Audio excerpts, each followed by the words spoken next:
Olá pessoas, eu sou a Natasha, este é o Redemoinhando. Sejam bem-vindos a mais um vídeo do Papo de Historiadoras. Hoje nós vamos falar sobre o sexto e último capítulo do nosso primeiro livro, que é o Grande Massacre de Gatos e outros episódios da história cultural francesa do historiador Robert Darnton.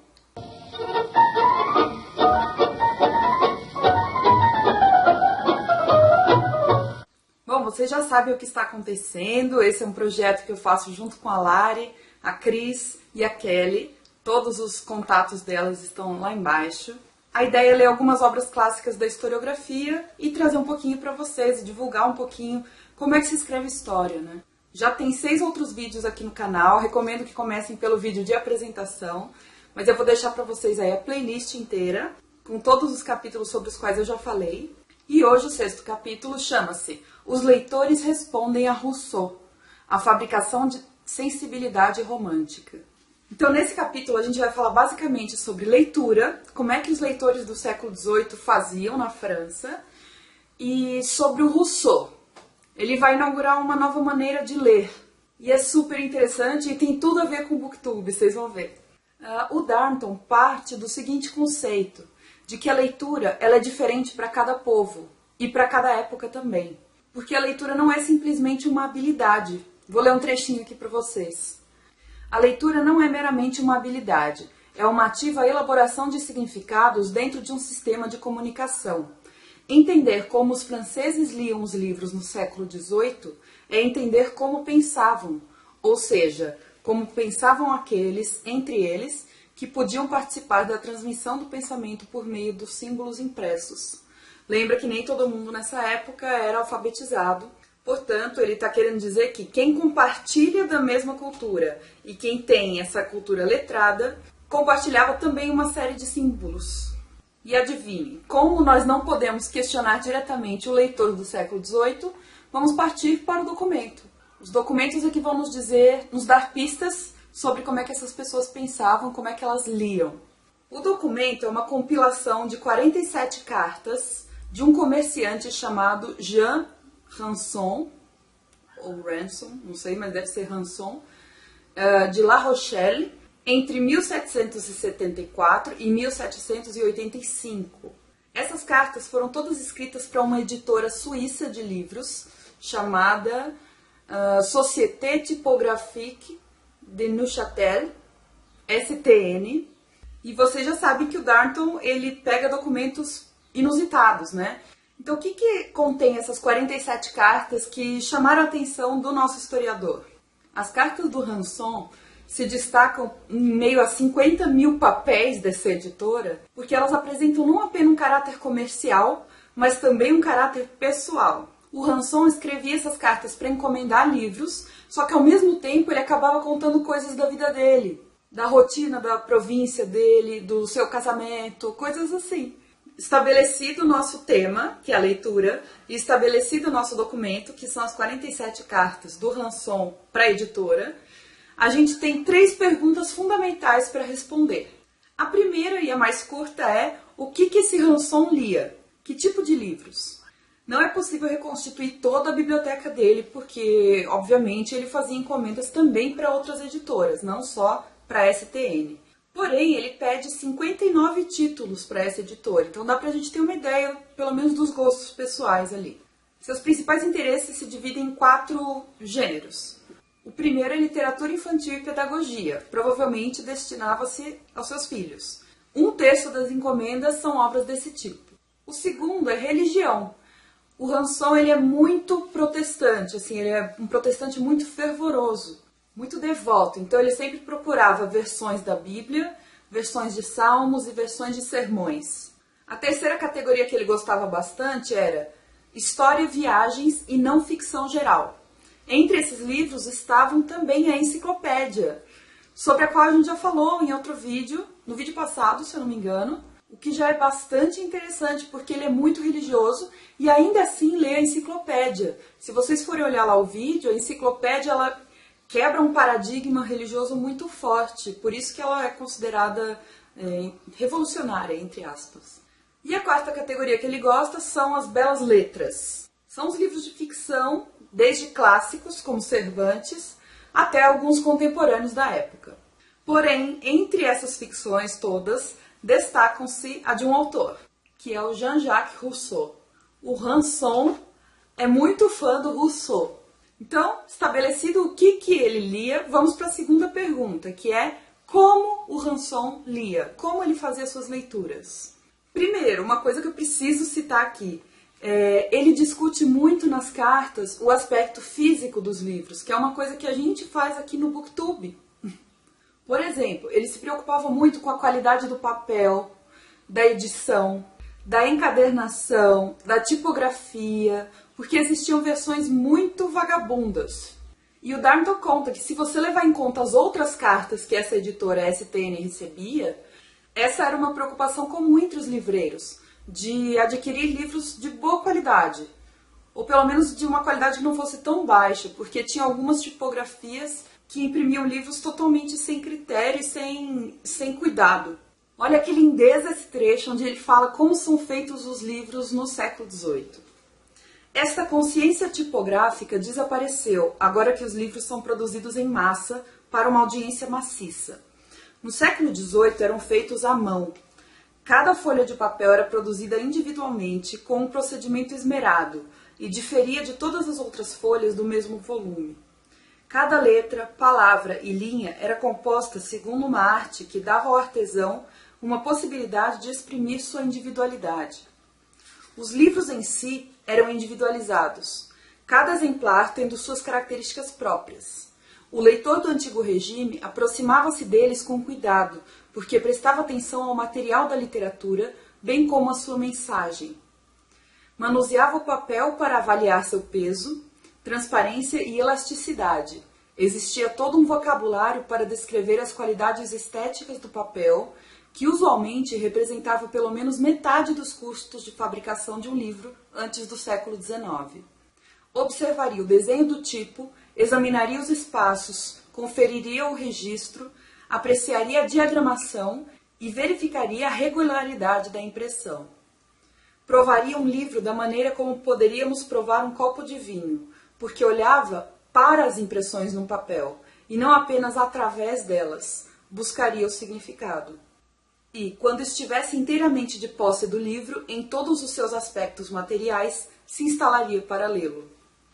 Ou seja, os caras saboreavam a forma do livro, o objeto livro, porque era uma coisa extremamente artesanal. O Ranson tinha um livro favorito que ele encomendava direto, porque ele gostava de dar de presente também, que era um livro de gramática e que ensinava leitura para as crianças. Então também se encaixa naquela categoria de pedagogia que ele gostava. Eu não vou falar muito sobre esse livro, ele se detém bastante nesse livro, no capítulo do Grande Massacre de Gatos. Inclusive fala de técnicas para aprender a ler na França daquela época, questão da repetição, de que esse autor do livro achava que ler não é um ato passivo, ou seja, ler é uma elaboração ativa de quem está lendo, e coisas muito interessantes. Inclusive fala também sobre o papel que o professor deve ter. Esse autor tinha uma opinião sobre qual papel o professor deveria ter na educação de uma criança. Que é, além de desenvolver o tema dos textos, ou seja, os conteúdos, ele destacou um pouco a importância da paciência e da gentileza que o professor deve ter com seus alunos. E eu concordo. E isso daqui acaba comparando um pouco também com Jean-Jacques Rousseau, que é esse autor favorito do Ranson. O Rousseau escreve um livro chamado Émile, que é um pouco ficção e um pouco um tratado de educação. E ele tem ideias muito parecidas, de que o professor deve ser gentil com o aluno, deve acompanhar o aprendizado do aluno e coisas assim. E vamos falar um pouco do Rousseau, então. O Rousseau escreveu, além de livros de ficção, que são nos quais a gente vai focar aqui, escreveu também alguns tratados políticos que o tornaram um grande pensador iluminista, inserido naquele contexto da enciclopédia, inclusive, que a gente viu no vídeo passado. Tem um trecho do Grande Massacre de Gatos aqui, desse capítulo 6º, que fala sobre a importância da leitura para o Rousseau, na vida dele. Conta a relação do Rousseau com o pai dele, como foi construída, baseada toda na leitura, sendo que o pai dele era muito simples. Eles desenvolveram alguns métodos de leitura juntos, é uma coisa muito linda. Se você tiver com o livro, esse trecho está na página 291 até a 294. Eu não vou ler aqui porque é muito comprido. Mas percebe-se o quanto a leitura é importante para ele. Inclusive porque nas suas próprias obras, ele acaba guiando o leitor, sugerindo uma maneira como a sua obra deveria ser lida. E é aí que a gente vai... Esse é o ponto principal do capítulo. O Rousseau, ele vai operar uma transformação na relação entre o leitor e o escritor. E essa transformação pode ser vista através das cartas do Ranson para a editora suíça. A obra que ele toma como exemplo chama-se Nouvelle Héloïse e é um romance epistolar, ou seja, um romance escrito através de cartas. E são cartas de dois apaixonados, um casal apaixonado um para o outro. E os dois são um casal muito simples, eles são tipo camponeses de pé da montanha e tal. Não tem nada de super elevado, assim, nessa literatura específica. E aí, já usando as coisas que o Rousseau queria, a partir da leitura, né, da sua obra, a gente consegue cair em alguns paradoxos. O primeiro é que, para o Rousseau, o leitor ideal ele deveria ser capaz de se despir da sua bagagem literária, da sua bagagem cultural, de maneira a ler o livro de forma simples. Ou seja, o leitor deveria se despojar das convenções da literatura e dos preconceitos da sociedade, de maneira a absorver completamente essa obra que era Nouvelle Héloïse. Aí dá para lembrar até da obra dele mais política. Para o Rousseau, a natureza humana é benévola e todo ser humano nasce livre e bom, inocente. O que acontece é que, com o tempo, a sociedade o corrompe. É o oposto da doutrina do Thomas Hobbes, segundo a qual o homem é o lobo do homem, o homem tem uma natureza egoísta, enfim. Então, como para o Rousseau a cultura humana significa corrupção, o que ele faz? Ele direcionou a sua literatura para um público mais simples, para um público que não tem tanta cultura assim, ou não deveria ler com olhos tão corrompidos pela sociedade, e querendo criar uma espécie de antiliteratura nisso. Dá para perceber o paradoxo? Ele quer que as pessoas leiam, mas leiam sem pensar que aquilo é literatura. Ele direciona a sua literatura para os não sofisticados, vamos dizer. Portanto, era necessário um novo tipo de leitura. E agora eu vou citar um novo tipo de leitura cujo êxito seria proporcional à distância espiritual entre o leitor e a alta sociedade parisiense. Quanto mais distante estivesse da alta sociedade parisiense, melhor seria a leitura dessa obra do Rousseau, de acordo com o próprio autor. Apesar disso, ele valoriza uma leitura reflexiva, e ele abomina um pouco essa questão de você expor as leituras, que é exatamente o que a gente faz aqui no YouTube. E aí ele cria meio que uma dualidade. De um lado, as pessoas que leem muito e de maneira superficial, de outro lado, as pessoas que leem pouco, mas de uma maneira super profunda e reflexiva. Na verdade, não é ele que cria isso, tá? Mas ele também divide mais ou menos dessa maneira. Então, para ele, quanto menos refinamento você tiver, maior será a autenticidade da sua experiência de leitura. Mais você vai conseguir entrar naquele romance das cartas. Ele fala assim, ó: o leitor deve colocar-se no lugar de um camponês, de uma criança, de um estrangeiro, a fim de alcançar o propósito do romance de Rousseau. O leitor teria de se defender da bagagem cultural do mundo adulto e aprender de novo a ler. Isso me lembra um pouco o que a Tati Feltrin costuma falar. Quando ela vai ler livros infanto-juvenis ou YA, ela fala que ela coloca a capinha da Tati de 16 anos. Ou seja, você tem que ter uma noção do que você está lendo, né? Você não pode julgar com olhos de adulto uma obra que é para crianças. E essa explosão das convenções estabelecidas que o Rousseau está fazendo revoluciona a relação entre leitor e texto e acaba abrindo caminho para o romantismo. Aliás, essa relação entre leitor e texto já se encaminha desde que ocorreram as reformas protestantes. Essa maneira que o Rousseau propõe é uma maneira protestante de leitura, em que você se aproxima do texto sem nada externo. A ideia do Lutero, quando faz a reforma luterana, é justamente que se elimine os intermediários, que no caso são os clérigos, elimine os intermediários entre o leitor e a obra, no caso o fiel e a Bíblia, ou o leitor do Rousseau e o livro Nouvelle Héloïse. O Ranson, então, que é o nosso autor das cartas, ele vai ler de uma maneira religiosa essa ficção, que é uma ficção totalmente pagã, entre aspas. É uma literatura considerada suspeita, porque é um romance, né? E um outro paradoxo que o Rousseau acaba caindo nessa obra, nessa questão da leitura, é que ele quer que as pessoas acreditem que elas estão lendo as cartas dos dois apaixonados. Ou seja, ele defende a autenticidade dessas cartas, sendo que foi ele próprio que as escreveu. Ou seja, ele manejou a linguagem de maneira a parecer que não fosse ele. Ele quer praticamente que a sua própria retórica fique invisível frente à obra. E ele até reconhece isso em um dos prefácios, mas ele acaba se esquivando um pouco desse paradoxo. Enfim, resumindo, o Rousseau vai quebrar a barreira existente entre o autor e o leitor. Ele vai propor uma leitura sem mediações, inclusive sem mediação cultural. Quanto menos cultura sofisticada você tiver, melhor. E aí vamos para a terceira pergunta, que é a seguinte: como os leitores leram Rousseau, principalmente como Ranson leu Rousseau, que é os documentos aos quais a gente tem acesso, e como eles responderam a essa ideia de leitor ideal? Será que os leitores leram a obra do jeito que o Rousseau queria? Gente, as cartas do Ranson para o editor lá da editora suíça são muito engraçadas, porque ele quer não só os livros do Rousseau, todos, mas ele quer saber da vida pessoal do autor. Tipo assim, ele pergunta pro editor: você viu o Rousseau quando você foi viajar para Paris da última vez? Tem alguma novidade? Tipo, super fofocando. E ele fica cobrando do editor para contar, tipo, conta o que aconteceu quando você encontrou o meu amigo. Ele chama o Rousseau de meu amigo. E ele nunca nem encontrou o Rousseau na vida. Então, nas cartas do Ranson, o Jean-Jacques Rousseau e a sua obra são coisas completamente juntas. Ele é um autor e, ao mesmo tempo, ele é um homem de carne e osso e que é o amigo dele.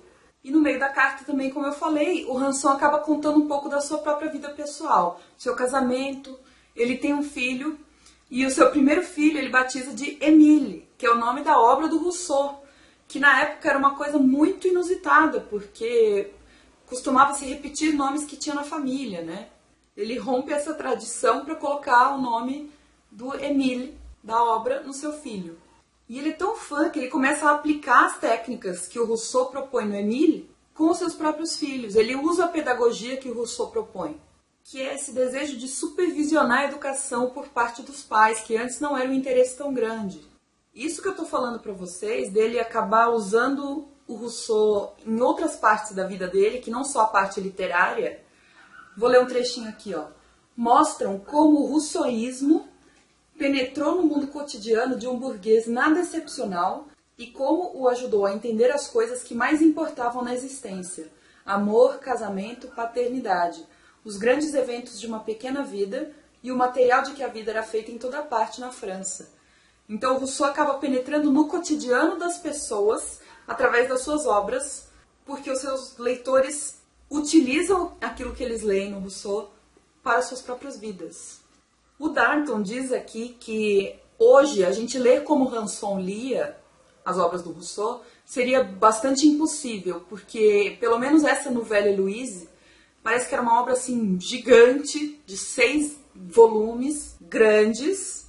Imagina, gente, são 6 volumes de cartas de amor, não tem sexo, não tem ação, não tem drama, assim, só tem o drama da escrita, de não poder se encontrar, né? Não tem violência, não tem uma trama. São cartas de amor. 6 volumes. E essa ideia de não ter trama e não ter nenhum atrativo, assim, super na obra, mostra a distância que tem da gente, leitores do século XXI, para os leitores do século XVIII.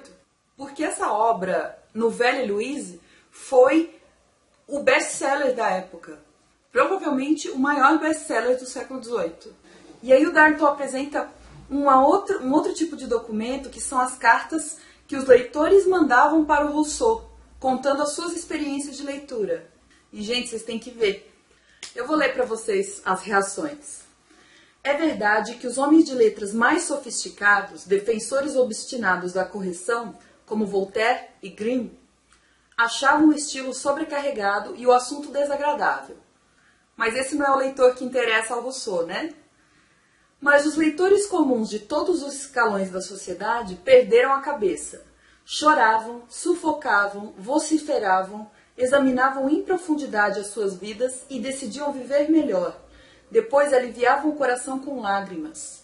E em cartas a Rousseau, que colecionava seus testemunhos num imenso maço, e este foi preservado para o exame da posteridade. Na real, as pessoas choravam horrores lendo essas cartas. Ainda mais quando chegava ao final. Então, assim, é um mar de lágrimas, muitos suspiros, muitas emoções. Sabe as pessoas com dificuldade de seguir com a vida depois de ter lido o livro? Conhece pessoas assim? Pessoas que ficam adiando o fim da leitura para que ela não acabe? Eu conheço umas pessoas assim. Essa não foi a primeira epidemia de emoção da história da literatura. Mas o Rousseau eleva isso a um outro patamar. E ele tem um diferencial em relação aos surtos anteriores. É que os leitores sentiam necessidade de entrar em contato com o autor e com os personagens do livro. Muitos ficavam confusos, sem saber se eles existiam mesmo ou não. Então, o que eu quero dizer é que esses leitores, eles eram exatamente o que o Rousseau queria. Eram leitores que sentiam ao invés de ficar pensando e analisando. Eles leram romances sem intermediários. E o Rousseau acabou criando com isso uma espécie de culto ao escritor. Então, olha só. Por mais ingênuas e sentimentais que as cartas possam parecer hoje, são um testemunho da eficácia da retórica de Rousseau. Há 2 séculos. Seus fãs o liam da mesma maneira que ele pediu para ser lido e se apressavam a assumir o papel que lhes era requerido nos prefácios. A inundação de lágrimas provocada por La Nouvelle Héloïse em 1761 não deveria ser considerada apenas outra onda de sentimentalismo pré-romântico. Era uma resposta a uma nova situação retórica. Leitor e escritor comunicavam-se através da página impressa, cada um deles assumindo a forma ideal imaginada no texto. Então o que a gente percebe por esses 2 conjuntos de documentos, as cartas do Ranson e as cartas dos leitores do Rousseau, é que o Ranson não era um ponto fora da curva, ou seja, que os leitores do século XVIII, de Rousseau pelo menos, compartilhavam de um sentimento comum e que a leitura rousseauista era um fenômeno importante na França pré-revolucionária. Alguns pensadores alemães dividiram a literatura europeia em 2 momentos. O primeiro que vai do Renascimento até 1750, mais ou menos, que seria uma época de leitura intensiva, ou seja, aquele tipo de leitura que eu falei para vocês, que é mais profundo e em menos quantidade. Por quê? O material era pouco, a disponibilidade de material era pouca, era muito caro, a quantidade de releituras era muito maior, a introspecção é maior nesse caso, e a reflexão era feita bastante entre familiares e amigos, você debatia o texto com as outras pessoas e tal. E a segunda metade do século XVIII seria uma segunda fase de leitura que a gente vai chamar de extensiva, ou seja, uma leitura mais barata, uma leitura mais amplamente divulgada. O barateamento da leitura, inclusive, abre espaço para um tipo de livro de entretenimento, que antes ficaria muito caro de fazer. Então aumenta o número de leituras diferentes e diminui o número de releituras. E a gente pensa, o Ranson representa a primeira ou a segunda fase? Porque a gente percebe pelas cartas que, apesar de ler muita coisa, muitos jornais, muitas revistas e muitos livros, ele pratica uma leitura bastante intensiva, bastante interna e bastante profunda. O Darnton, que é o nosso autor do Grande Massacre de Gatos, acredita que não houve essa revolução na leitura em 1750, como os pensadores alemães propuseram. Mas ele diz o seguinte: mas alguma coisa aconteceu com a maneira como os leitores reagiam aos textos no fim do século XVIII. Então não é a leitura em si que é diferente, mas a reação à leitura. Rousseau ensinou seus leitores a digerir os livros tão completamente que a literatura era absorvida pela vida. As pessoas aplicavam a literatura do Rousseau à sua própria vida. A conclusão, em que o Darnton consegue resumir muito bem em poucas palavras tudo o que a gente falou, Ranson e seus contemporâneos pertenciam a uma espécie peculiar de leitor, que surgiu no século XVIII e começou a desaparecer na era de Madame Bovary. Os leitores rousseauistas da França pré-revolucionária atiravam-se aos textos com uma paixão que mal podemos imaginar, que é estranha para nós, como a ânsia da pilhagem entre os normandos, ou o medo dos demônios entre os balineses. Ou seja, uma paixão desmedida na leitura. Ler assumiu um número excessivo de formas, não segue um único curso de desenvolvimento. Mas o tipo de leitura rousseauista deveria ser reconhecido como um fenômeno histórico distinto, sem ser confundido com a leitura do presente, porque os leitores do Antigo Regime viviam num mundo mental que é quase inconcebível hoje. Então esse último capítulo acaba corroborando todos os outros que a gente viu também, que é o Darwin querendo mostrar o quão distantes nós estamos do mundo do século XVIII.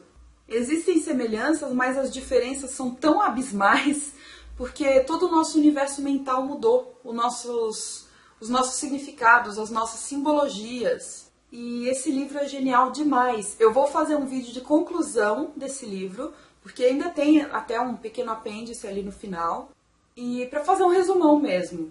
Eu queria agradecer todo mundo que acompanhou até aqui. O projeto Papo de Historiadoras eu amei fazer, eu vou continuar fazendo com alguma outra obra, porque está sendo muito recompensador reler essas coisas. E muito obrigada por ter assistido até aqui. Chega de falar. Beijos, dá um joinha pra mim e até o próximo. Tchau!